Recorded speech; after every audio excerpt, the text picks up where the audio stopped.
एक बार भगवान बुद्ध के पास एक आदमी आता है। आदमी के चेहरे पर उदासी साफ साफ नजर आ रही थी।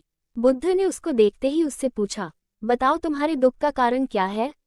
आदमी बुद्ध के आगे हाथ जोड़ता है और कहता है, महात्मा जी, अपने जीवन से बिल्कुल निराश हो चुका हूँ। मेरे जीवन में कोई भी खुशी है ही नहीं। जो सोचता हूँ वो कभी होता ही नहीं।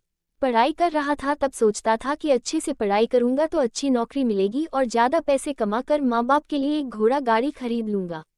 अपने पत्नी और बच्चों को प्रवास कराऊंगा।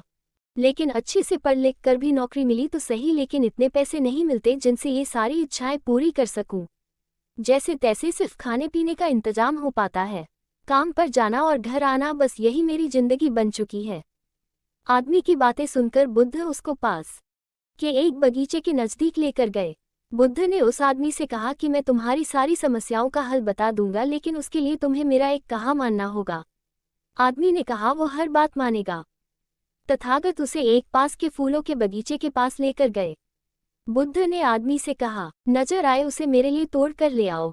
बस एक बात ध्यान में रखना कि तुमको बिल्कुल सीधे चलते हुए फूलों को देखना है और जो फूल सुंदर लगे उसे चुनकर लाना है।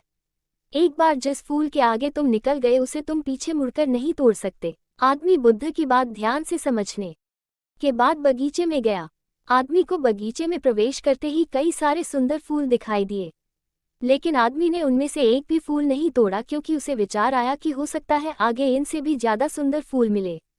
अधिक सुंदर फूल की आशा में आदमी बगीचे के अंतिम छोर तक पहुंच गया। अब हालत ये थी कि बगीचे के अंतिम छोर पर कुछ फूल तो थे, लेकिन सारे सूखे हुए थे। आदमी को काफी पछतावा हुआ कि उसने पहले ही कोई सुंदर फूल क्यों नहीं तोड़ लिया।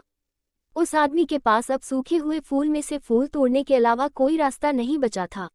उसने एक सूखा फूल तोड़ा और बुद्ध के पास वापस लौटा। बुद्ध ने सूखे हुए फूल को देखकर उस आदमी से पूछा, बगीचे में इतने सारे सुंदर फूलों में फिर तुम ये सूखा हुआ फूल क्यों तोड़ कर लाए। आदमी ने कहा, इस विचार से कि आगे और अधिक सुंदर फूल मिलेगा, मैंने सभी सुंदर फूलों को पीछे छोड़ दिया, इसलिए मुझे अंत में ये सूखा हुआ फूल तोड़कर लाना पड़ा। महात्मा बुद्ध ने कहा कि यही समस्या तुम्हारी भी है। ये बगीचा तुम्हारा जीवन है और इसमें वो सभी तरह के फूल छोटी मोटी खुशियां हैं। तुमने ज्यादा बड़ी खुशी की आशा में इन सभी छोटी छोटी खुशियों को पीछे छोड़ दिया है। घोड़ा गाड़ी पाकर शायद तुम्हारे माता पिता इतने खुश ना हो जितना तुम उनके पास बैठकर उनसे बातें करोगे, उनकी सेवा करोगे तब होंगे। किसी बड़े पर्यटन स्थल पर जाकर तुम्हारे बीवी बच्चे खुश हो सकते हैं, लेकिन उससे भी ज्यादा खुश वो तब होंगे जब तुम उनके साथ समय बिताओगे, उनसे प्यारी बातें करोगे, उनके साथ खेलोगे, उनके साथ अपने मन की बातें साझा करोगे। महात्मा बुद्ध की बातें उस आदमी को समझ में आ गई और उसकी विचारधारा बदल गई। वो अपने उसी पुराने जीवन में खुश रहने लगा जिस में वो पहले दुखी रहा करता था। दोस्तों, यही तो हम भी अपने जीवन में करते हैं। हमारे पास जो है उसका महत्व नहीं समझते और फिर कुछ और ज्यादा पाने की आस में जो है उसका भी आनंद या सुख लेना भूल जाते हैं। और जब समय बीत जाता है तो हमें लगता है कि हमारे जीवन में कभी सुख या खुशियां आई ही नहीं।